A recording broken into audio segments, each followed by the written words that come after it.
एक जंगल में एक बुलबुले ने अपना सुंदर घोंसला बना लिया था। उसके दो चूजे थे। वह बहुत छोटी थी। बुलबुल रोज अपने चूजों के लिए बीज लाती थी और बारी बारी से उन्हें खिलाती थी। पिल्ले धीरे धीरे बढ़ने लगे। कुछ दिनों के बाद पिल्ले भी अपनी माँ के साथ भोजन खोजने लगे और वे अपनी माँ के साथ घर वापस आ गए। कुछ दिन बीत गए। चूजे बड़े हो गए थे। अब वह अपनी माँ के बिना अपना भोजन लाने जा रहे थे। एक बार की बात है, दोनों चूजे अपना भोजन ढूंढने निकले। भोजन की तलाश में एक पिल्ला को एक कीमती मोती मिला। यह चीज देखो, हमें उसे अपनी माँ के पास ले जाना है। शायद यह एक काम की वस्तु है। एक पिल्ला ने दूसरे से कहा, ओह, छोड़ो, इसका क्या उपयोग है? यह आपकी भूख को संतुष्ट नहीं करेगा। आप इसे फेंक देते हैं और बीज ढूंढते हैं। चिंता मत करो, दूसरे पिल्ले ने कहा। नहीं, मैं इसे अपनी माँ के पास जरूर ले जाऊंगा। मुझे लगता है कि यह आपके लिए उपयोगी होगा।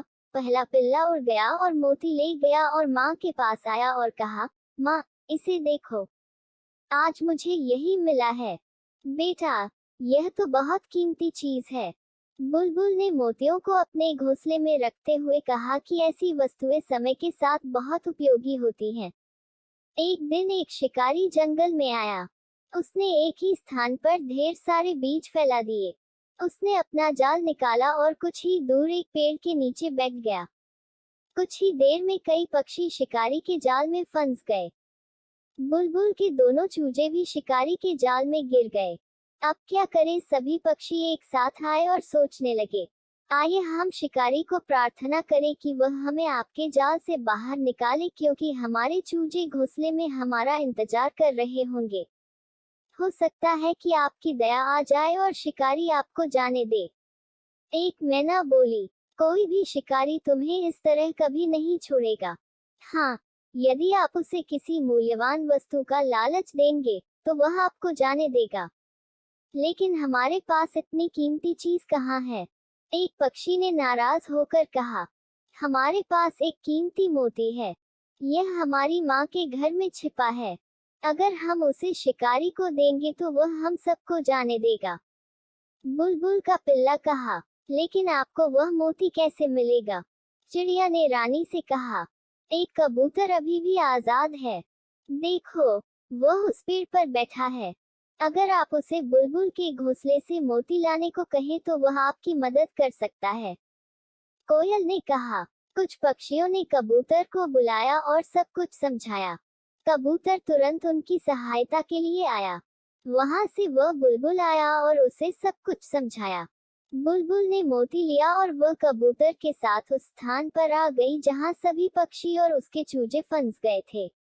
अब शिकारी भी उसके जाल में आ गया था। बुलबुल ने शिकारी से कहा, भाई, यदि आप उन सभी को अपने जाल से बाहर निकाल देंगे, तो मैं आपको कुछ ऐसा दूंगा जो आपके जीवन भर काम आएगा। शिकारी ने आश्चर्य से कहा, यह क्या बात है?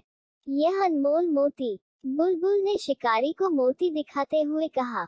मोती को देखते ही शिकारी की आंखें चमक उठी। उन्होंने कहा, यह वास्तव में एक कीमती मोती है।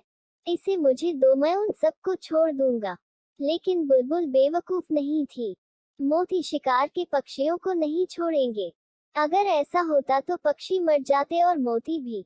बुलबुल ने कहा, पक्षियों को अकेला छोड़ दो। जैसे ही वे सब उड़ जाएंगे, मैं इस मोती को नीचे फेंक दूंगी। शिकारी जानता था कि पक्षी झूठ नहीं बोलते। उसने पक्षियों को छोड़ दिया। सभी पक्षी उड़ गए। तब बुलबुल ने कहा, मैं तुम्हें मोती नहीं दूंगी क्योंकि तुम दूसरों को चोट पहुंचा रहे हो। यह मोती बहुत महत्वपूर्ण है। आप निर्दयी हैं, तुम किसी भी जीव पर दया नहीं करते, इसलिए मैं तुम पर दया नहीं करूंगा।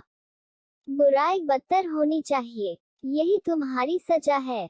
अब बुलबुल का दूसरा पिल्ला भी समझ गया है कि सब कुछ महत्वपूर्ण है, चाहे कुछ भी हो। शिकारी निराश हो गया। उन्होंने इससे एक सबक सीखा था कि किसी पर भी भरोसा करना धोखेबाजों को प्रोत्साहित करने के समान है। दोस्तों, कहानी अच्छी लगी तो चैनल को सब्सक्राइब जरूर करें।